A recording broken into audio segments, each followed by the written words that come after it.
Thanks very much, everyone. I just got a belated haircut, and the first thing that the hairstylist said to me is, "What the hell's going on? Everything's completely out of control. It's nuts. I've never seen it like this." And she's right. But before we get to the obvious of the last 60 days of Liberal chaos and the threats that weakness has invited from incoming President Trump, let's just talk about everything that was out of control before that. Housing costs, out of control, doubled after 9 years of NDP Liberals, rising faster than in any other country in the G7. Food costs, out of control after the NDP Liberal carbon tax caused grocery prices to rise 37% faster in Canada than in the United States, driving 2 million people to food banks. A quarter of our kids, according to federal data, are going to school hungry, and a quarter of our families are living in poverty. The worst inflation in 40 years. After out-of-control Liberal deficits and money printing increased our money supply by $700 billion, or 40%, that is to say 10 times faster than the growth in the output of our economy. Spending out of control. The deficit hit $62 billion. Remember, we were all supposed to accept the excuse that COVID caused the deficit, but as we get further and further away from COVID, the deficit actually gets bigger and bigger. The deficit 50% bigger than it was supposed to be, a fact we found out the same day that the finance minister who was supposed to tell us about this failure resigned and blamed her boss for that failure. Immigration is out of control with a 200% increase in year-over-year population growth, causing a massive housing, social service, and job crisis. Our borders out of control, with dangerous poisons pouring in from China and Mexico and then manufactured into deadly fentanyl that has killed 47,000 of our people. Crime, completely out of control. Violent crime up 50%. Gun crime up 116%. And hate crime up 251% after 9 years of NDP Liberal, radical, woke, catch and release criminal justice policies. Everything is out of control, and now our government is out of control.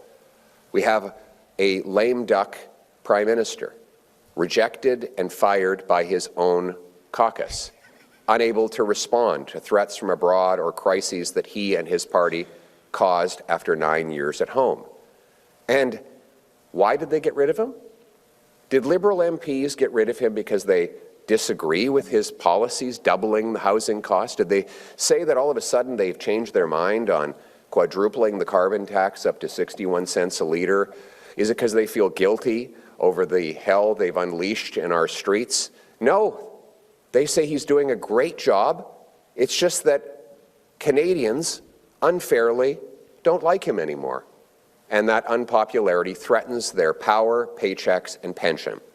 And so, right before an election, the Liberal MPs want to elect another Justin Trudeau who has a different face.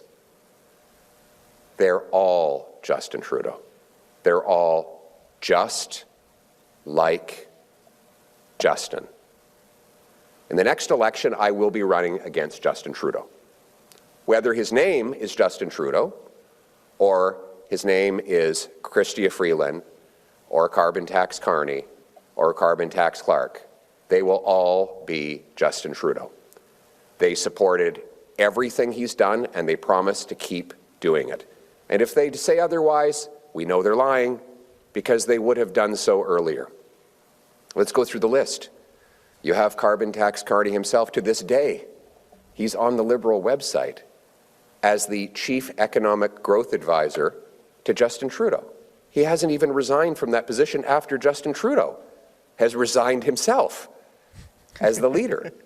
Presumably then, Carbon Tax Carney supports every single economic policy that has given us the worst decline in per capita GDP of any G7 country, that has doubled our debt, that has taxed our people, that has destroyed our productivity. Oh, there's one disagreement. Carbon tax Carney doesn't think that Justin Trudeau is spending enough on heat pumps. That's the only disagreement we can find so far between Mr. Trudeau and his top economic advisor, Carbon tax Carney. Then you have Carbon tax Chrystia, who stormed out as finance minister the day she was supposed to introduce the fall economic update, which would show our deficit 50% bigger than she had promised only 6 months earlier. She suddenly said she objected to the costly political gimmicks on which Trudeau had been spending money, gimmicks that she had publicly supported only weeks earlier in explicit boosterism on the floor of the House of Commons. She claims now she has some disagreement with the deficits that she ran. She disowns her own economic policy. Well, she didn't do that on principle, because she stayed on as finance minister months after she learned the deficit was bigger than she had promised, weeks after she learned the Prime Minister was throwing $4 billion away on a temporary tax trick and gimmick. She only announced she would resign after she learned she was fired. It was all about her. That's why they call her Carbon tax Chrystia. And then there's Carbon tax Clark. She's the queen of the carbon tax in British Columbia. She was the carbon tax queen before Justin Trudeau even got the idea. In fact, she might even have been the inspiration. Of course, BC had the first and the worst carbon tax. And Carbon tax Clark bragged, and you can look up the quote here, bragged that BC's carbon tax was the highest in North America and that it was twice as high as the federally imposed carbon tax. So they're all Justin Trudeau. They're all just like Justin. So what are they fighting about? Given that they agree on all the same disastrous economic policies, they're fighting for themselves. Liberals are putting Liberals first. It's time to put Canada first. Given that all of them are the same, all of them are just like Justin, let's get this decision out of the way. We need certainty now. We cannot wait. I'm calling on Justin Trudeau to do what he has the legal power to do. He can do it without his caucus supporting him. I'm calling on him to walk to Rideau Hall and announce that there will be an Axe the Tax election now, so that Canadians can take back control of their lives and country. The choice will be simple. Either the NDP Liberals, who tax your food, punish your work, double your housing cost, unleash crime and chaos and weakness on the world stage, or common sense Conservatives who will axe the tax, build the homes, fix the budget, stop the crime, and put Canada first. We will take back control of immigration, take back control of spending, take back control of our borders, take back control of inflation, taxes, and interest rates. Take back control of the country that we knew and still love, and we will put Canada first.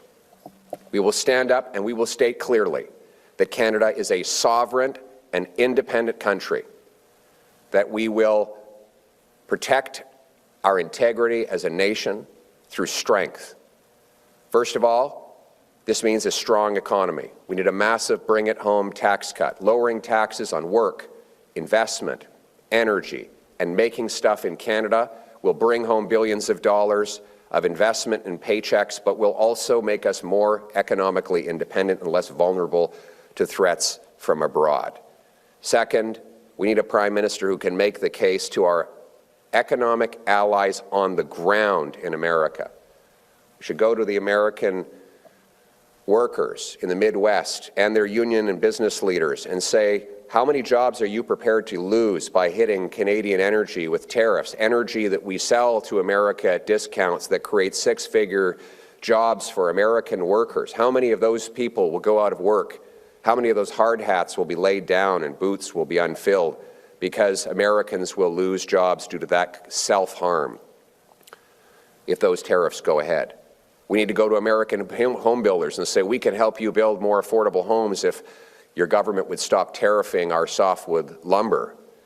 We need to go to the American tech companies and say, you could have access to our unmatched, totally reliable and clean electricity sources for your data centers.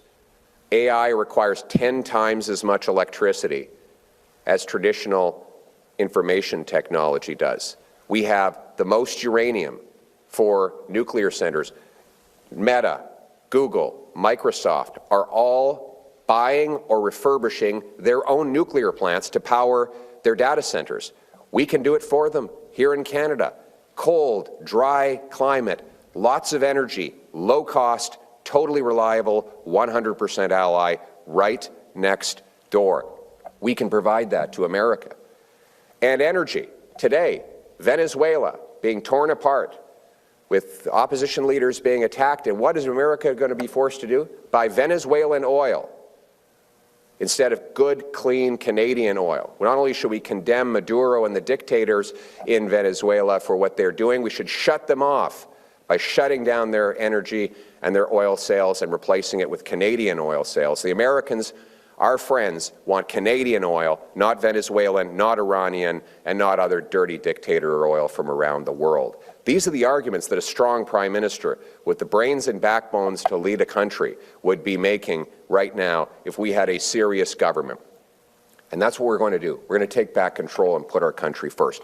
That means rebuilding our economy, bringing home production, rebuilding our military, supporting a strong border, reinstating controls on immigration, and most of all, being proud of our country and unapologetic for our history. We need to honor our past and our shared values. We need to live out the dream that started with John A. Macdonald. Yes, I said John A. Macdonald, who believed in an independent and sovereign Canada. We need to uphold our heroes, stop tearing down our symbols, remind people who come here that when they're given a Canadian flag and they land on Canadian soil, that it's the greatest gift on earth and that they should be proud to be part of the Canadian family. That's what it means to be a proud Canadian. That's what it means to put Canada first. Let's bring it home. Thank you.